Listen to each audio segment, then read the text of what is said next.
How's it going, everybody, and welcome back to the FM Scout YouTube channel with me, Keepers. And guys, today it is the second last part of the Old Firm in England. And as always, before we go on, if you guys are interested in Scottish football, or if you're a Celtic fan, or even a Rangers fan, then head over onto my channel where I'm doing a series where I take control of Celtic. So in part 2, we saw Celtic go up into the Championship with Rangers, but then Celtic got promoted into the Premier League last season, whereas Rangers spent 2 seasons in the Championship. So this episode today, we're going to be going 2 years into the future again, which we're already in. We're in 2023 now. We'll see how Celtic got on in their first season in the Premier League, and also a future second season in the Premier League had they not been relegated, and also see how Rangers got on, if they've improved and if they've been promoted into the Premier League. So as we know, in the last episode, Celtic got promoted into the Premier League, so we'll see how they've gotten on at the minute. 6th in the Championship. Now, having a quick overview of their league history. So this is overall. They started in League 2 where they got first, got 3rd in League 1, 1st in League 1, 7th in the Championship, then they got 4th in the Championship, and that's where they got promoted through the playoff finals, and then they finished 20th in the Premier League. So going into the Championship, this season they finished 6th, but we'll actually have a look. The league table, they finished 6th this year, so they got relegated and they didn't get automatically promoted back up. Although having a look at the Premier League, having a look at the stages, having a look at this year, here it is, Celtic finished dead last with 16 points, which is pretty much absolutely awful. They had 4 wins: Watford, Newcastle, Wolves and Stoke, 4 draws: Leicester, Crystal Palace, West Ham and West Brom, and we'd be here all day if I spoke about how many losses they had. 30, scored 27 goals and let in 75, ultimately leading them to get relegated, and I'm assuming they must have gotten a new manager at the time. And looking at the transfers they made going into the Premier League, it wasn't that great. The most they spent was 11 million, and that was on Jonathan Lecco from Burnley, who's not even at Celtic anymore. Kieran Trippier from Tottenham, who's 32 for 2.8. Pedro Chirivella from Las Palmas for 3.5. Johan Gudmundsson, again, these players aren't really Premier League standard, at least to keep you up there anyway. They're too old too as well.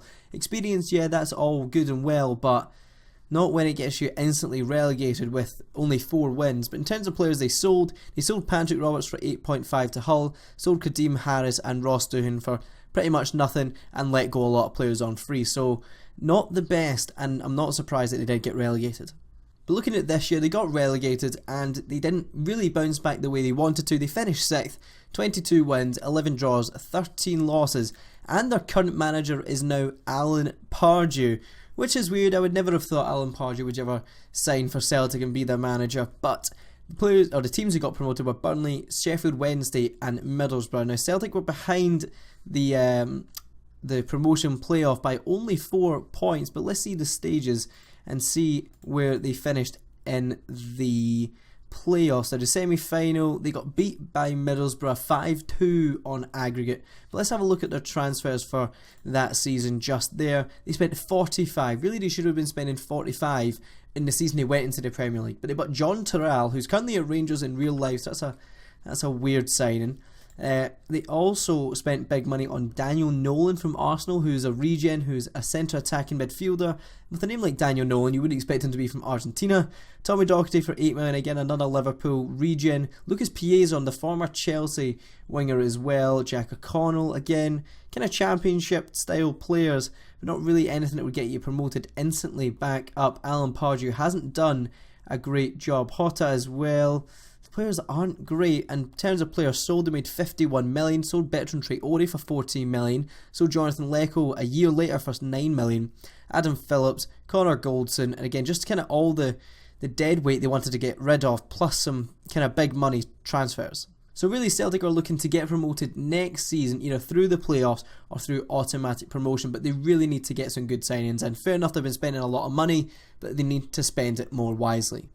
Rangers, on the other hand, this season finished 9th in the Championship, and they currently have Malky Mackay, the Scottish manager, as manager. But looking at the Championship, not this year, but last year, and see where they finished off. They finished, let's see, I completely forgot that Rangers actually got relegated in the Championship, so they actually went down into League 1. Let's go to last season. they obviously just got champions straight off. 6 losses, 28 wins and 12 draws. Don't really need to focus on that too much, but we will see their transfers for that year to see who they signed to get promoted. I mean, if you're in League One and spending 7 million, chances are you're going to get promoted. But Ryan Tunnicliffe from Burnley, Alex Stokes, a regen from West Brom, who looks pretty decent for a 21-year-old. Hamzat Chowdhury from Hull City for 1.9. Freddie Woodman from Tottenham is a goalkeeper. Kane Wilson from West Brom.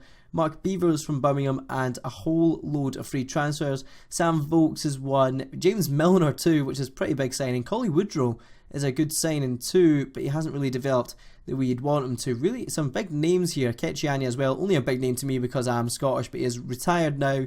Junior Hoylett, the former QPR man, Alex Pritchard, Charlie Austin, Rolando Aarons and James Tompkins.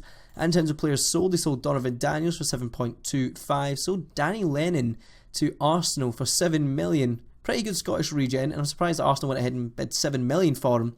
Robin McCrory 3.8, and all the rest. They sold a lot of players, so I'm not surprised that they actually got promoted. And for being instantly promoted, finishing 9th is a pretty good place to finish.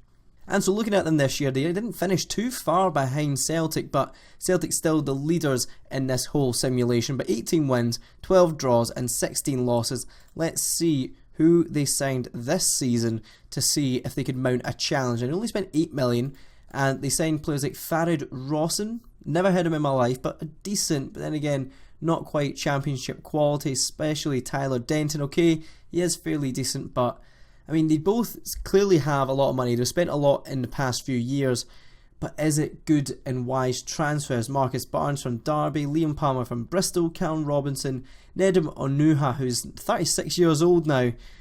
He still has his defensive capabilities, but his physicals are slowly dropping. And George McEachran, I don't know how you say that. I think he used to be at Chelsea, or is that Josh No, he was. I'm thinking of the right one. And in terms of players sold, they sold Stuart Caldwell to Newcastle, another regen for 1.2 million. Sold Collie Woodrow for 550k and Jack Thompson for 425. So weighing it up at the minute, Celtic and Rangers have done decently well. Celtic have obviously been the leaders ahead of Rangers. Celtic have managed to make it into the Premier League, but instantly relegated. So in the next episode, we will go 2 seasons into the future again. Will Rangers overtake Celtic, or will Celtic stay above Rangers, maybe get promoted into the Premier League after next season, and then we'll see how we get on, and then we'll decide whether we want to make another episode or not.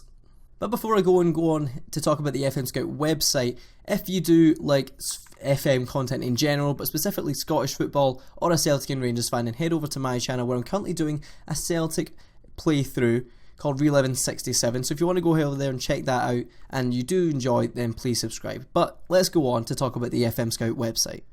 So here we are on the FM Scout website. Again, it offers a whole host of tools that you guys can use to better yourself at Football Manager. In terms of scouting, you've got the FM17 Wonder Kids, best coaches, free players, bargain buys.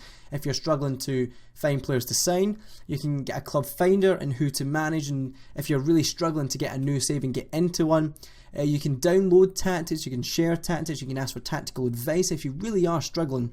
In terms of add-ons, there's so many. You've got the real name fixes for things like the Champions League and Europa League and team names. You get the face packs as well, which is a nice addition if you can, obviously, your computer can handle it. You've got skins to make your Football Manager look that little bit neater. The updated kits and also random databases. In terms of tools, you've got the FM Scout Editor 17, you've got Genie Scout, you've got Mac Assistant, and you've got the pre-game editor. In terms of guides, you've got the in-depth guide, a little bit of quick tips, team guides, tutorials, hints and tricks, and the manual to Football Manager. In terms of help, you've got all your troubleshooting articles here, and as well as the blog, the latest news, experiments, the weekly digest, and memes apparently. Members as well, if you're a member of FM Scout, you'll appear under here. And football, you've got the football views, the Fantasy League, live streaming and video highlights. Again, Football Manager, FM Scout in general, the interface is very nice. You won't get lost around here. You can find loads of videos that are on the FM Scout channel as well, but I would highly recommend that you come over here to the website and just run riot. But this is going to be the end of this episode. If you have enjoyed, then please leave a like, subscribe to FM Scout as well, and I'll see you all in the next video. But until then, finders keepers, losers weepers.